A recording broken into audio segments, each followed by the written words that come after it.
What is it? That may be protected. More good news.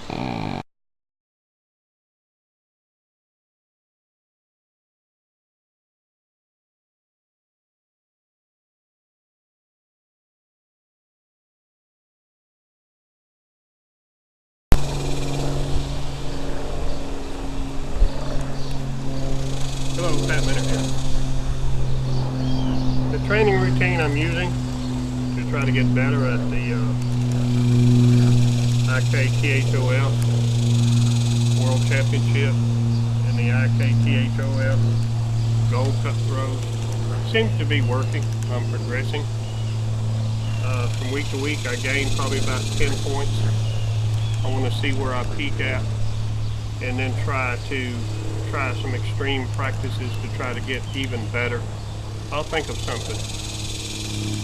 Yesterday I worked on pretty much power shots. I would come out cold and start with 2 spin and throw 3 rounds. Then I'd back up to 1.5, throw 3 rounds. 3 spin, throw 3 rounds. And 3.5 spin, throw 3 rounds, and trying to develop muscle coordination in those throws and get a little more power so I won't have to elevate so much and drop it in there. Some throws you just have to do that. My 3.5 spin throw, I'm still using quite a bit of Kentucky windage on it. 3 spin, I'm getting pretty much a good solid power throw down. 2.5 spin power throw. So anyway, I just scored a set. The IKTHOF Gold Cup throw out of 77. I've gained about 10 points on the World Championship throws. Believe me, when I started scoring myself, I was scoring in the 50s. Now I'm in the high 60s, extreme high 60s. I've hit 70 a few times. But I work harder on my weaknesses, and everybody's weaknesses is going to be from 2 spin beyond. So I'm going to try a power shot with 3 spin now and see if I can't get a good shot out of it without a lot of elevation. And it didn't stick.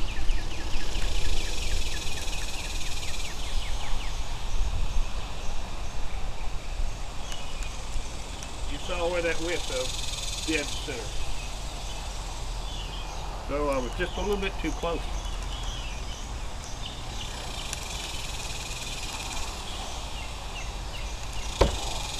And there's a bull. I'll show you that. Those are only about 2-inch bullseyes, just a little white paint sprayed off in a hole. So that's a 3 spin power shot. Just literally, God, it's deep. Literally just slamming it in there. So that's about 2-inch white circle. And the old bullseye I had painted red it's right in there. So I'm going to call that a bullseye. In IKTHOF, you actually have a 4-inch circle. That's about half that size. So I'm calling that a good shot. There we go. Okay, thought I'd share that with you. It's Sunday and this is score day for me. First World Championship 67, first Gold Cup 77. Getting stronger. What is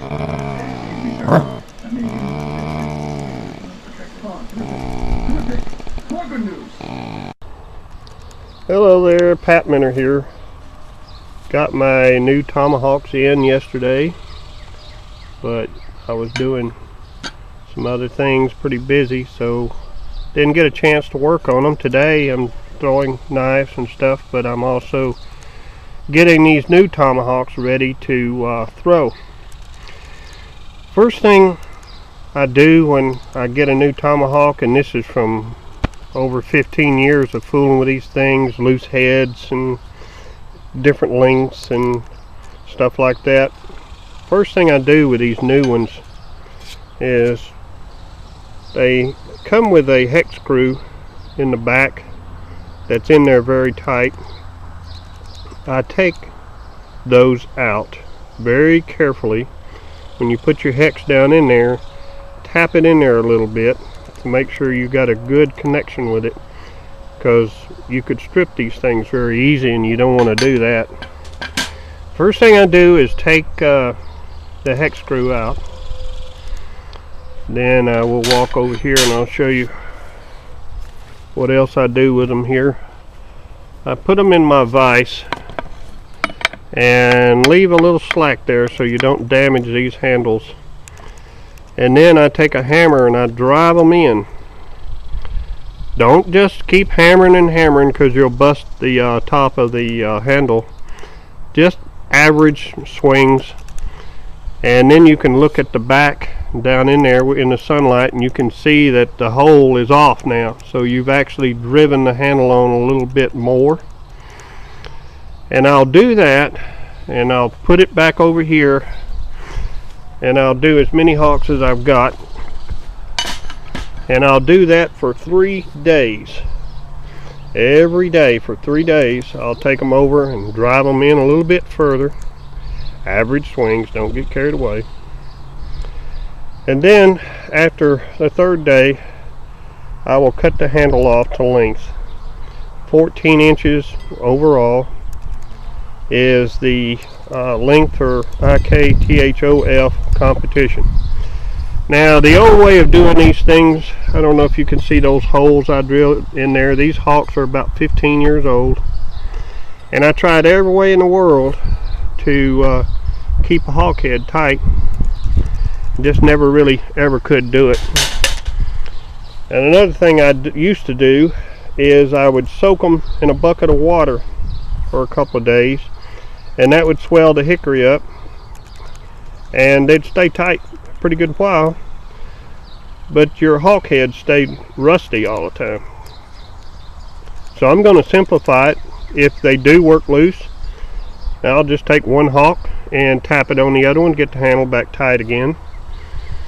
And I think I'm going to leave the paint on them this time, just for a different look, keep them from getting rusty.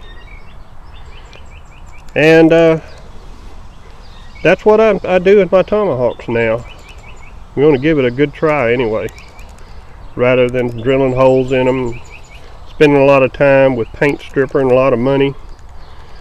Just go natural with them and drive them on as good as I can get them, and cut the handles off to the length I want. And if they come loose, I just drive them on a little further. I'm not going to cut the tops off. The old way was cutting the tops off. Everyone always said, and I'll walk you to the target, cut that top off level, because if you're doing a half spin and you've got some excess top sticking out there, it could make the hawk bounce out. Well, just get your distance right, get your swing right, stick them in the way they're supposed to go, and you won't have any trouble. That way it gives you room to hammer them back down a little bit. And the way I'm looking at it now, a good hawk handle lasts about a year if you practice the way I do. So the next year I just order new handles, go through the process I talked about in the beginning of this thing, because when you drive them down so far and you're throwing them and hitting them, it loosens that hickory up, that handle up, and it just gets thinner and thinner. So I would replace my handles about once a year. It's not that big of an expense. So I thought I'd share that with you. If you have any questions, just leave them in the comment section on YouTube. I'll be happy to respond. Thank you very much.